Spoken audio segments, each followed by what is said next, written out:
Hello and welcome back to another full step-by-step PC build guide, and today I'm going to be showing you how to build a PC in Fractal's brand new Torrent case. And I think you'll agree, looking at the front end, this case is absolutely stunning. So it's a high-end case, it's got tempered glass on both side panels, it's got a full mesh panel at the front and comes with 5 included case fans. The 2 at the front are 180mm fans and the 3 at the bottom are 140mm fans, and they all have RGB effects on them. So really looking forward to building in this case. I have done a separate video reviewing the case and also doing thermal testing to give you an idea of which is the best configuration to build in this case. So you may want to check out that video as well. So take a look at the other parts I've chosen for today's build. For the motherboard, I've gone with ASRock's Z590 Phantom Gaming Velocita. For the CPU, I'm using Intel's Rocket Lake i9-11900K. Keeping that CPU cool, I'm using Fractal's 360mm AIO. It's the Celsius Plus S360 Prisma. For RAM, I've got 32GB of Silicon Power's X-Power RGB Turbine Gaming and 3200MHz. For storage, I'm going with a single Gen 4 M.2 SSD for this build. It's from Team Group and it's their T-Force Cardia Zero Z440. Powering the whole build, I've got Fractal's brand new Ion Plus 2 Platinum 860 watt fully modular power supply. For the graphics card, I'm using the ROG Strix RTX 3080. And the final part for today's build is some white cable extensions from CableMod. Okay, that's all the parts. Let's get on with the build. The first thing I'm going to do is prepare the case. As we go, I'll point out the case's main features. To remove the tempered glass side panel, we just need to simply pull this lever forward at the top and it should simply lift away. The other side panel is removed in exactly the same way. Pull the lever and lift it away. To remove the front panel, we just need to pull it forward at the front and then it should lift away. Taking a closer look at the front panel, which we've just removed, there is a removable dust filter. We just need to simply pull up and it can be lifted away for cleaning. To remove the top panel, we can go ahead and loosen the 2 thumb screws at the back. Then all we need to simply do is slide the panel backwards and lift it away. At the bottom of the case, we've got a full-length dust filter which can simply be pulled out from the front. Taking a closer look at the case's internal layout, we can see it comes with 2 180mm ARGB fans at the front and 3 140mm ARGB fans installed at the bottom of the case. It is also possible to mount 3 120 or 3 140mm fans at the front of the case, and you just have to change the front layout, which I'll show you in a little minute. Likewise, at the bottom of the case, you can install 120mm fans, 3 of them, or 2 180mm fans at the bottom of the case. At the rear of the case, we've got space for either 120mm or 140mm fan. Looking at radiator support, we can fit up to a 420mm radiator both at the front and at the bottom, and up to a 140mm radiator on the rear. Obviously our power supply is going to go on the top of this case, and I'll show you that in a little minute, so that means we're not going to be able to mount anything at the top of the case. So I think Fractal have done a great job with the number of fans they've included in the case. And I think your easiest configuration that you would do would simply add a 140mm fan at the rear and put an air cooler in the centre of the case, and you wouldn't need to make any adjustments to the fans. If you are going to install an AIO, you can of course install a 120 or 140mm AIO at the back, which is going to be a terrible idea because it's not going to give you great cooling potential. You can't really put an AIO at the bottom because you can't really have the pump above the radiator. It's okay for custom cooling, but not for an AIO. So that really only leaves you, if you're going to go with an AIO like we are, the only place you can install it is at the front of the case. To do that, that's going to mean we're going to have to remove the 180mm fans at the front of the case. And I think it would be an absolute crime to do a build and not include the fans. So what I'm going to do is I'm going to move the fans from the front, set up the front of the case so we can install our AIO there, and then put the 2 180mm fans at the bottom. Use one of these 140mm fans and put it to the rear of the case. So this is a more complex build than just popping an air cooler in the middle and leaving the fans in their original configuration. And the reason I've gone for this particular build is, like I say, it's going to be the most complex one, so it's probably the most useful one to have a build guide for. In my case review, I will be doing some thermal testing involving an air cooler. So you'll be able to look at that video if you want to see what an air cooler looks like, and how it performs in this case. At the rear of the case we've got 7 horizontal PCIe expansion slots. There's no dedicated vertical slots, but you can use Fractal's vertical GPU kit to mount your graphics card vertically in this case, should you want to do so. The case will accommodate motherboards all the way from Mini ITX to eITX, and you've got a little code here that tells you how to adjust the standoffs depending on your size of motherboard. It's good to see we've got rubber grommets over the cable cutouts, and just over to the right of the motherboard we've got some mounting slots where you can mount your reservoir if you want to go with a custom loop. The other thing you're going to be able to do is this case comes with a built-in GPU support bracket, and again you're going to use these cutouts to support your GPU, and I'll show you that later on in the build. At the top of the case in the power supply shroud we've got an RGB strip. The fans at the bottom of the case are on a removable bracket, so we just need to loosen 2 thumb screws at the bottom. Go on ahead and slide the bracket forward, and once we're happy things have been slid forward we can simply lift it up and remove the fans from the case. Because our power supply is going to go at the top of the case, Fractal have included some Velcro cable straps, which is going to keep your power supply cable looking nice and tidy as it comes down from the top of the case to the bottom. Taking a closer look at the top of the case, as we mentioned, our power supply is going to go at the top, and we've got some Velcro cable straps to help with cable management. If you're going to go with a custom loop, we've got some cutouts where you can add a fill port. Then taking a look at the front I/O, we've got a headphone and microphone jack. We've got 2 USB 3.0 Type A ports. We've got a Type C port, and we've got a power and reset button. Taking a look at the rear of the case, we can see we've got some cable raceways and Velcro straps to help with cable management. Over to the left hand side, we've got 4 dedicated 2.5-inch SSD mounting brackets. Each is held on with a thumb screw and can simply be removed. At the bottom right hand side, we've got 2 dedicated 3.5-inch drive brackets. Again, it's a simple matter of loosening the thumb screw, then we can go ahead and slide the bracket to the side to remove it. At the bottom of the case we've got a PWM fan hub which can accommodate up to 9 fans. To remove the 180mm fans at the front we simply need to remove the 4 screws holding each of the fans in place. Importantly, I have already brought the cables from the fans through to the front of the case.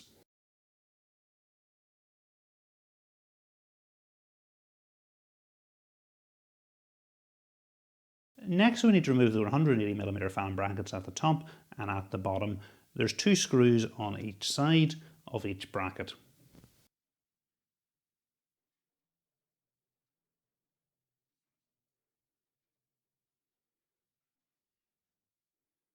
To use the case with 120 or 140mm fans at the front, you're going to need to use these 2 brackets that come in the case accessory box. The first thing you're going to do is connect your fans to the brackets, and then you're going to lift the whole thing into the front of the case and secure it into place. I'll show you this later on when we're attaching our radiator and fans to the bracket. Taking a quick look at what's contained in the case accessory box, we've got 2 brackets, 2 standoffs and a screw for the GPU support bracket. I'll show you that later on in the video. We've got a cloth for cleaning. The screws come individually wrapped. I haven't opened them all, I've only opened the ones that I'm going to use for this particular build. So the screws that we're going to use to mount our motherboard actually have a flat head without any lip on them. The ones that do have a little lip around the outside are for mounting 2.5-inch SSDs. We've got these large screws which are for securing our power supply. We also got some additional fan screws, screws for mounting 3.5-inch drives.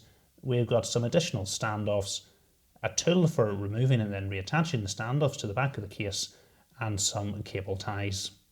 We're now ready to start working the motherboard, and we're going to install our CPU, the backplate and bracket for our CPU cooler, our M.2 SSD and our RAM, all before we put the motherboard in the case. To gain access to the socket to install our CPU, we need to lift this lever backwards and away from the socket, lift it all the way up, and then lift this cover up the way. We can then go ahead and lower our CPU down into the socket, making sure the text is the right way up and we're not touching the gold contacts on the bottom of the CPU. Once we're happy everything's in place, we can simply go ahead and close the cover, making sure this bottom bit goes onto this screw here, and then we can go ahead and close the lever. Again, don't be alarmed if this black cover pops off, that is normal. And then we're going to go ahead and put this in the motherboard box, because if we ever take the CPU out, we're going to need to use this to protect the pins in the socket. Our motherboard has 3 M.2 SSD slots hidden behind these heatsinks, but it's only the top one that will support Gen 4 speed, so that's where we're going to want to install our drive. We need to remove the 2 screws holding the heatsink in place. Then all we need to do is go ahead and insert the M.2 SSD into the socket at a slight angle, and whenever we put our heatsink back on, the screw holding the heatsink will also hold the drive in place.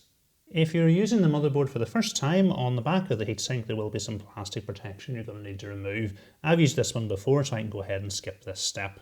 Okay, so we'll go ahead and line the heatsink up.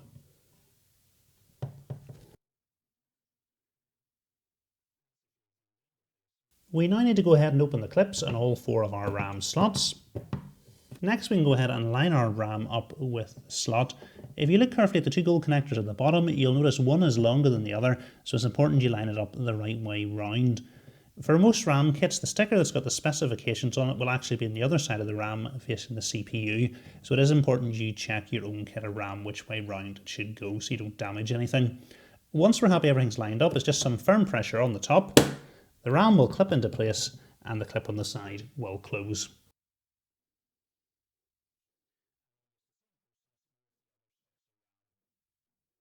Next up we can go ahead and insert our backplate onto the back of the motherboard.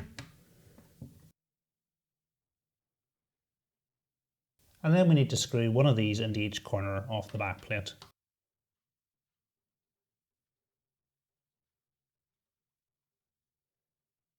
We are now ready to go ahead and get our motherboard installed in the back of the case. As I've mentioned, there's a little guide here to which of the standoffs you're going to use at the back depending on your type of motherboard. E is for ATX, A is for ATX, M is for micro ATX, and I is for mini ATX.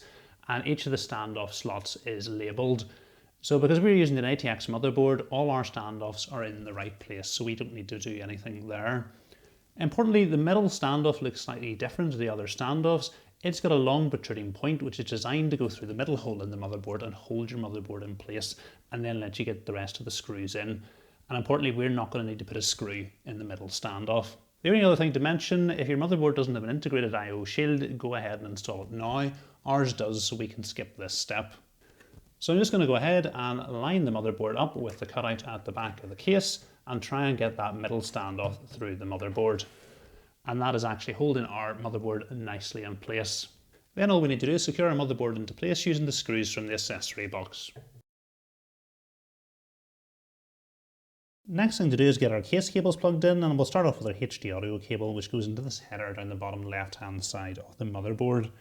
So we'll go ahead and bring it through the cutout directly underneath. We're going to need to plug it in with the HD audio text facing up the way. Next we've got the PWM cable coming from our fan hub. We've got 2 fan headers down here on the bottom of the motherboard, so I'm going to go ahead and plug into this header here and then pull the excess cable through to the back. Next we've got our front panel connectors, and they're going to go in this header down the bottom right hand side of the motherboard. It's easier to start in the bottom row, so going into pins 3 and 4 from the left hand side in the bottom row we've got our reset switch.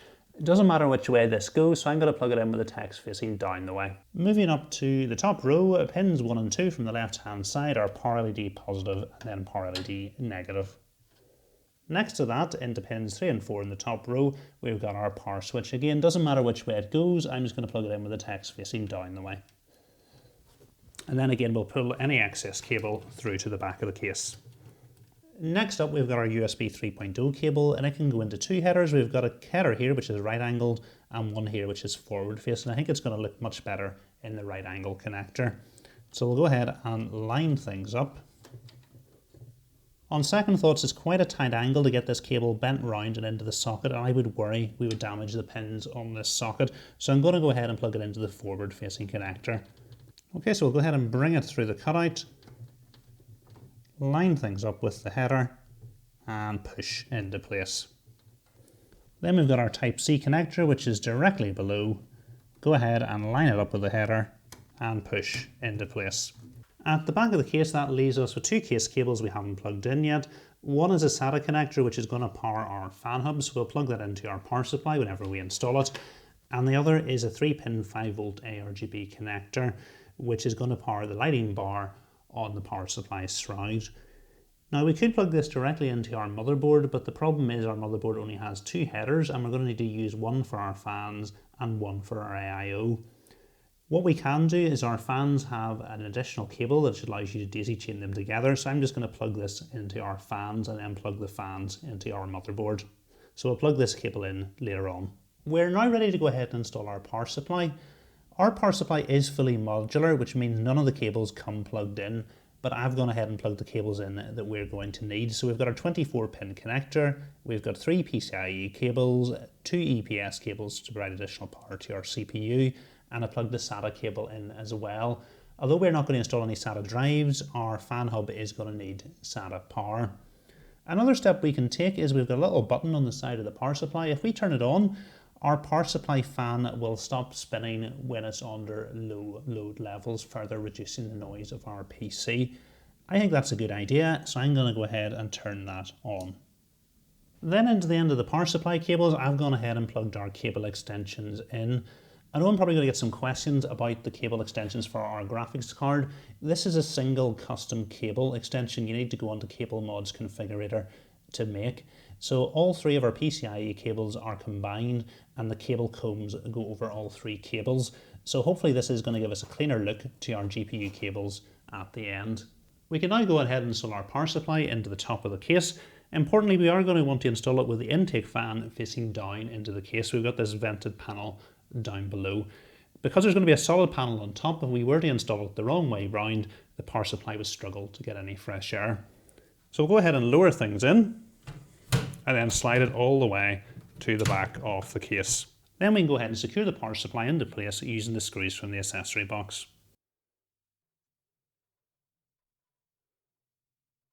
Next we can go ahead and plug our power supply cables in, so we'll bring our 24-pin connector through this cutout, line it up with the motherboard, and then go ahead and push into place. Then we can go ahead and use the cable combs to tidy up the cable. Then we can go ahead and bring our EPS cables through the cutout at the top, line them up with the header, and push into place. And then again use the cable combs to tidy up the cables. Then I've gone ahead and brought the SATA cable coming from our fan hub all the way up to the top of the case. I'm going to plug it into the SATA cable coming from our power supply. And I think this is better. Keeping the cable in this cutout at the top is going to mean there's less cables at the back of the case and make cable management that bit easier. We're now ready to start work on our AIO. It's going to be a little bit trickier than usual because we are going to have to attach this bracket in between the radiator and the fans. So the first thing I'm going to do is pull the cables coming from the fans through the little cutout in the bracket. I'm then going to bring the fan up, line it up with the holes, go ahead and pass one of the screws through the fan, through the bracket, and then into the radiator beneath. And then important, I'm just going to tighten it very lightly. The same thing with the other fan. And then what I'm going to do, I'm going to slide the bracket at the other side between the fan and the radiator, and then try and get the screws through the fan, through the bracket, and then into the radiator beneath.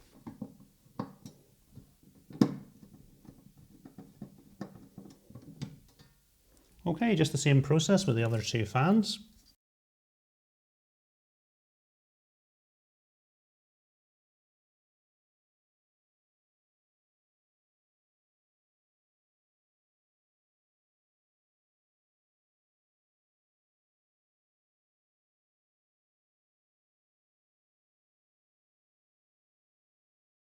To make sure the brackets line up, I'm just going to go ahead and slide them as far this way as possible before they catch on the screws, and then go ahead and tighten each of them up.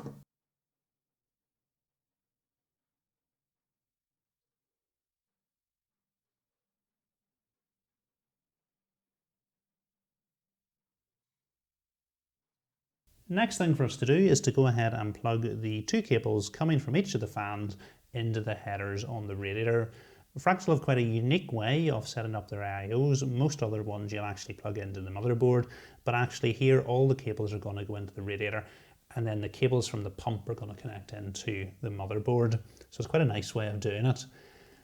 One of the things I've just discovered is this cable from this furthest fan is just going to be a little bit short to reach the header. So I'm going to need to take this fan off and bring the cables out the second cutout so they reach the header. So I'll go ahead and do that. Okay, so that's those fan cables moved from this cutout to this one, where hopefully they will now reach the fan header on the radiator. So I'm going to go ahead and plug in the PWM connectors to the 3 headers on the radiator.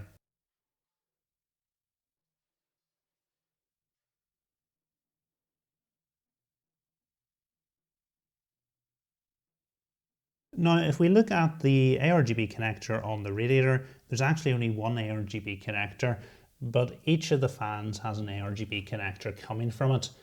But importantly as well, there's also an additional header, so we're going to be able to daisy chain the fans together. So that's what I'm going to do. I'm going to go ahead and plug this fan into here, and then we'll take this connector off.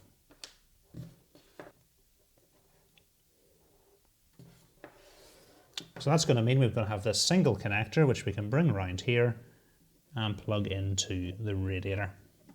Okay, so that's everything connected up to the radiator. All we need to do now is tidy up these cables, and I'm going to do this with some cable ties.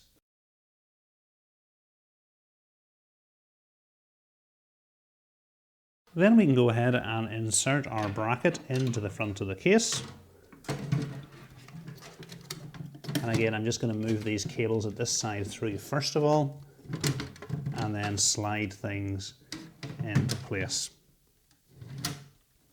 We can then use the screws we removed earlier on to secure the bracket into place.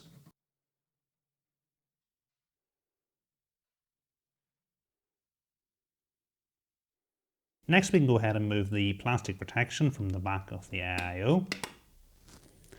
And you can see thermal paste has already been pre-applied. All we need to do then is line this up with the bracket we applied earlier on. And then once we're happy, things are lined up, we can add some thumb screws to each corner.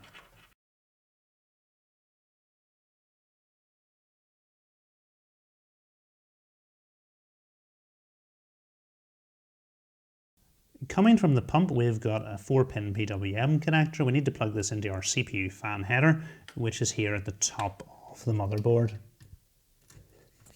And then we'll just tuck the excess cable in and out of the way. We've got an additional cable to plug in, so we'll go ahead and plug it in at the bottom. And this has a standard 3-pin 5-volt addressable ARGB connector. We've got an ARGB header at the top right-hand side of the motherboard, so I'm going to route this cable over to the side and get it plugged into the header at the top of the motherboard. Then again, we're just going to tuck any excess cable out of the way. Finally, we can go ahead and remove the plastic protection. Next, we can go ahead and remove the 140mm fans from the bottom fan bracket and replace them with the 180mm fans.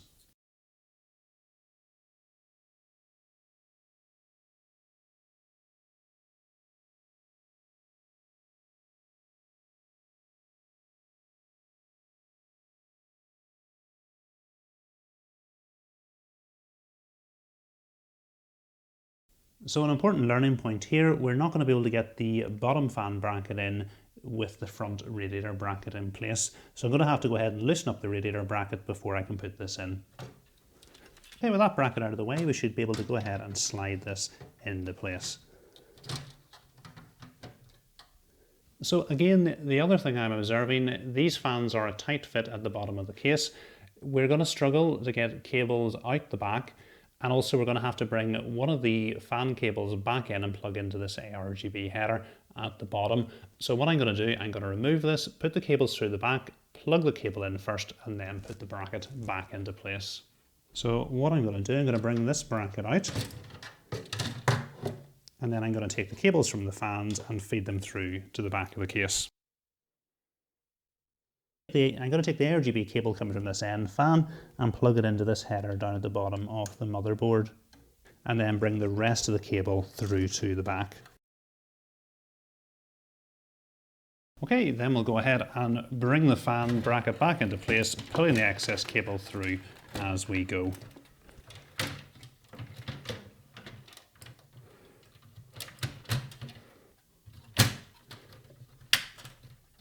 Once we're happy everything's in place, we can go ahead and tighten up the thumb screws. And then I'm just going to replace the front radiator bracket.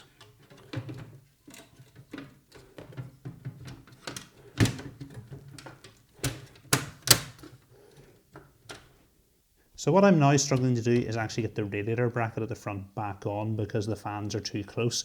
And I have exactly centered these fans in the middle. So I'm going to have to offset them slightly over towards the left-hand side of the case.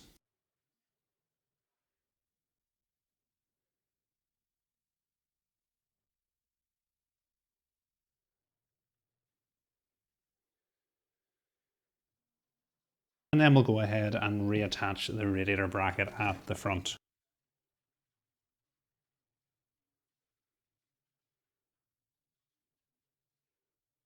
Then we can go ahead and add one of the 140mm fans we removed at the bottom into the rear.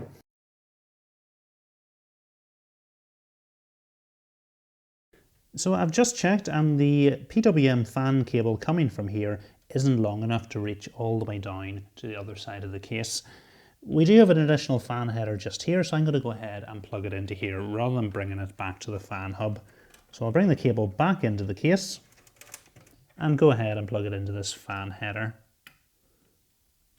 And then what we'll do is we'll tuck the cable out of the way.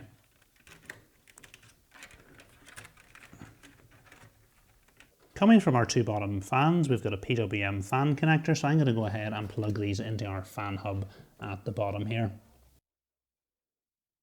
The other cable coming from each of our fans is a 3-pin 5V ARGB connector. Now it does have the option to daisy chain the fans together, and we've got another connector here. Now we've already plugged this fan into our ARGB header at the bottom of the motherboard, so I'm going to take this connector off and plug our other 180mm fan into it. Then I'm going to take the additional connector from that fan and plug our rear fan into it. Then I'm going to take the additional connector from our rear fan and plug our case's light strip into it. There we go, so that should be all the RGB connected up. We're now ready to install our graphics card, so we're going to need to remove the second and third bracket. We just need to open the clip on our top PCI expansion slot, and then we can go ahead and line the graphics card up with the slot. Once we're happy everything's lined up, it's just some firm pressure. And that's our graphics card into place. Then we can go ahead and resecure the graphics card with the thumb screws we removed earlier on.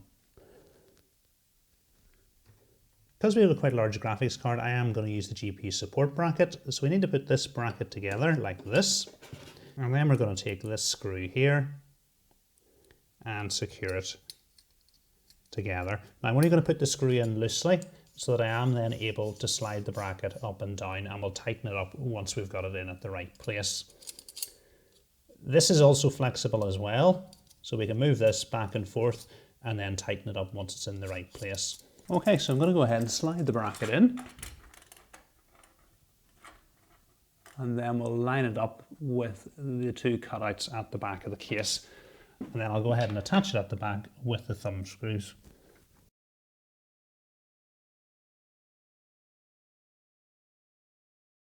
Okay, so that's the bracket attached nice and tightly at the back. All I'm going to do now is slide this little notch back to where it comes to the edge of the graphics card, and then I'm going to start and lift it up. And that's it there, just at the back corner of the graphics card. So I'm now going to go ahead and tighten the screw up, holding the two brackets together. And the final thing to do is tighten the little thumb screw up on this moving peg. And then I'll just give you a close-up of the GPU support bracket in its final position. Okay, last thing for us to do is to go ahead and plug in the power supply cables for our graphics card. And then we'll go ahead and use the cable combs to tidy up the cables. Final job for us to do is to tidy up the mess of the cables so we can get the side panels back on again. I'm going to try and put as much of the power supply cables up to the top of the case as I can, because we've got some room up here for it. And again, we've got some Velcro straps and cable raceways to help make things a little bit neater.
So I think you'll agree the PC looks absolutely stunning. In particular, I love the 180mm fans at the bottom, and I think the front grille looks brilliant as well. I am going to go on and do a full case review, including a lot of detailed thermal testing, and you'll find a link to that video in the description. So if you are planning on doing a build in this case, you probably are going to want to check that out before you do that. What I'm going to do at the end of this video, I'm going to show you how to install Windows, all the drivers and programs you're going to need, including setting up the RGB and the BIOS settings. But I know a lot of you won't want to stick about for that, so I thought I'd give you the outro now, and if you're interested in sticking about, you can do that. Okay, so thanks for watching everyone, and make sure to check out that case review. So the first step in setting up the PC is to install Windows 10. So I've loaded a Windows 10 bootable USB drive into the back of the PC. If you don't know how to make one of those, I've made a video on it, and you'll find a link to that in the description. I've then turned the PC on, and it's loaded off the bootable drive into the Windows installer screen. So I'm now going to show you the steps to install Windows 10, but to make things a little bit easier, I'm going to flip over to the screen mode. So over the next lot of screens, I'm going to pick the options that are relevant to me. If you have different preferences, pick the ones that are relevant to you. I'm from the United Kingdom, so I'm going to click Next. I'm going to click Install Now. If you've got a Windows 10 product key, go ahead and enter it in the box. If you don't have one, click I don't have a product key. Select the version of Windows you're going to get a product key for in the future. I'll click Windows 10 Pro and click Next. I'm going to accept the license terms, click Next. I'm going to go for a custom install. Now we've only got one drive installed, so we're going to select it and click Next. And this next step will take a little bit of time, so I'll go ahead and speed things up for you. Okay, so I'm from the United Kingdom. I'm going to click Yes and Yes again. I'm going to skip a secondary keyboard. So although I do have an Ethernet cable plugged in, it can't actually pick it up because it doesn't have the drivers. So I'm going to have to click I don't have internet. I'm going to continue with limited setup. I'm going to type my name. I'm going to have to make a password. Set up 3 security questions. I'm going to click don't use online speech recognition. No to using my location. No to find my device. Just the required data. No to inking. No again. No again. Not now. So that's Windows installed, but when I hover over the internet options, it says there's no connections available. So we're going to need to go ahead and install our Ethernet drivers. Obviously we can't download them in this computer because we've got no connections. I've downloaded them on my laptop and put them on a USB drive, which I'm going to go ahead and plug in now. So we head over to that USB drive. Click on the drivers. Click Yes. Click Next. And install. And finish. Okay, so we've got a pop-up here about the network, so I'm going to go ahead and click Yes. And you can see down the bottom we've now got internet access. So the first thing I like to do is get Windows fully up to date. So we click on the Windows icon, click on the settings, go ahead and click on updates and security, and click on check for updates. What's going to happen, Windows is going to find a load of updates. We're going to go ahead and install them. It may need to restart a number of times, but we're going to keep coming back, checking for updates, and only proceed when there's no more updates available. Okay, so that's Windows fully up to date. Whenever I click on check for updates, there's no further updates available. So next thing to do is install some drivers. So we head over to our motherboards page over on ASRock's website. So this is where I came to download the Intel LAN driver, and I'll download the rest of the drivers that we're going to need. So I'm going to go download the audio drivers, the killer Bluetooth driver, the INF driver, the Intel Management Engine driver, the killer LAN driver, and although it's not a driver, it's a program, I'm also going to download ASRock Polychrome. Okay, so if we go ahead and close this down and then head over to our downloads folder. What I'm going to do for each of these files is right click and go extract all, extract. And I'm just going to repeat this for the rest of the files. Okay, what we then can do is delete the compressed folders, and we're just going to go ahead and install the drivers one by one. So we'll start off with the audio drivers and click on setup. Click yes, click next. We're going to need to restart our computer, so I'll go ahead and do that now. Okay, next the Bluetooth drivers.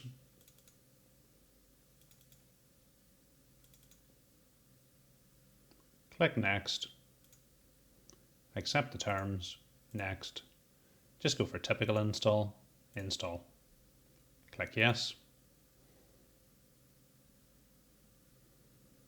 And finish.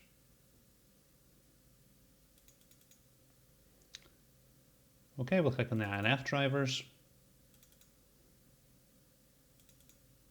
Click yes. Click next. Click accept and install. And again, we're going to have to restart our computer, so we'll do that now. Next up, the killer LAN. Click yes. Next. Install. And finish. And we'll install the management engine. Click yes. Next. We're going to accept the terms. Next, next, and finish.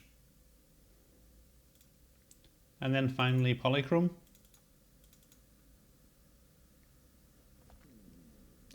Click on yes, and next, next, install, and then click finish. I'll come back and show you how Polychrome works later on when we're setting up the RGB software.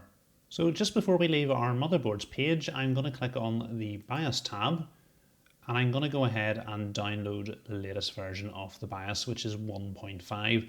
It just means later on when we go into the BIOS, if we have a version which isn't as up to date as this, we can update it. So we'll click on the global. Then we're going to head over to our downloads folder. So this is the BIOS file. I'm going to right click and go extract all, extract. And then I'm going to copy this file and put it on a USB drive which I plugged into the computer, paste. Okay, so we'll have that on our USB drive later when we visit the BIOS, and if our version isn't as up to date as this, I can show you how to update it. Okay, the next driver to get is for our graphics card. So we'll head over to NVIDIA's website. I've already populated the options relevant to our RTX 3080. One of the important things to highlight, depending on whether you use your PC mostly for gaming, you can either download the Game Ready driver or you can download the Studio driver. I'm going to select the Game Ready driver for this PC and click Search. Click on Download, Download again, and it's going to go ahead and download the driver. Again, we can head over to our Downloads folder, click on the file, click Yes, click OK. Then we've got a choice of installing the driver with GeForce Experience or just the driver. For this build, I'm just going to show you how to install the driver. Click Agree and Continue. And we're going to go for an Express installation. Click Next. Okay, that's the driver installed. We're going to need to restart our computer, so we'll go ahead and do that now. Okay, just before I show you how to set up the RGB software, there's one more bit of software we're going to need to control the RGB on our graphics card. So we're over on our graphics cards page on ASUS's website, and we're going to click on Support. We're going to click on Drivers and Tools. We're going to select Windows 10 64-bit, work all the way down, and we're going to click on the Armoury crate and click on Download. Then if we head over to our Downloads folder, click on the file, click Yes. So we've got some options here. It's just the Aura Creator that we're going to need to control the lighting on our graphics card. So I'm going to go ahead and select it and click Start. Okay, so that's Aura Creator installed. I'm going to launch it later because I want to start off with Polychrome. So we'll click on ASRock Polychrome, click Yes. Okay, so in here we can go ahead and change the RGB effects. We can see it's currently set to a static white. What I can do is select all channels. So it's going to apply whatever effects we change to affect all the channels on the motherboard and everything that's plugged into the RGB headers. So I can go ahead and click on the static and let's have a look and see what we've got. So let's go for rainbow.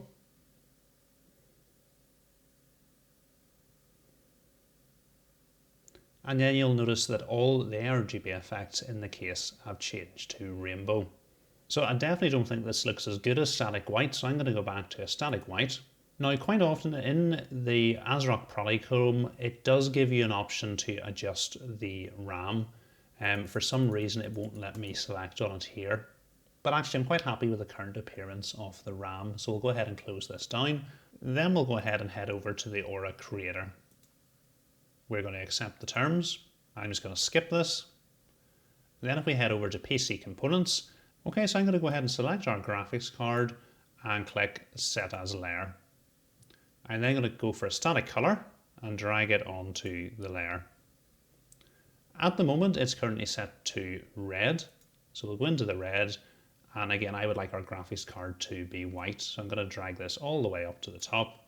We can also change by entering the numbers manually here and click on OK. Then I'm going to click on Save Changes and Apply. I'm going to call it static white. And you'll notice the lighting on our graphics card has now changed to white. Okay, unfortunately the lighting on our RAM has switched itself off, but hopefully when we restart the PC it will turn itself back on again. Not having much luck here. As soon as the Aura Creator loads and changes the lighting to white, it switches the light off on the RAM. When we click on PC Components, it's just showing our graphics card, so the RAM isn't showing up as an option to change. So what I'm going to try one more thing. So I'm going to go ahead and download the uninstall tool for the Aura Creator, and then I'm going to install the Armoury crate. Okay, we can go ahead and click on Launch the Armoury crate. We're going to agree and accept. Click on Cancel. So it's showing the devices that we want to sync, so I'm going to click on the Aura effects. And at the moment we're currently set to rainbow. If I want to get a static white, I'm going to click on static, click on the color, and again drag this all the way over and click OK. So this time it looks to be working better. We've got white on the graphics card and our RAM has also turned to white. Now, while I think this RAM is an absolute great looking kit, the only colour to me that doesn't look great on the RAM is white. So I'm going to go ahead and see if I can change the RAM itself.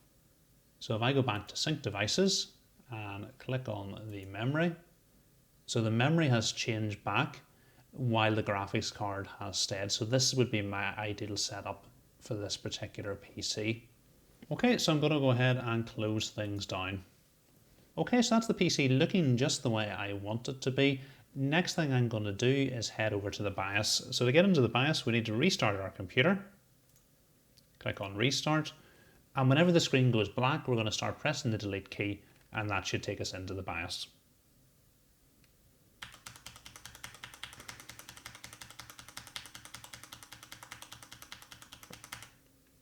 Okay, so the first thing I'm noticing is the version of the BIOS is L1.24 and 1.5 is what we've got on our memory card, so I'm going to show you how to update it.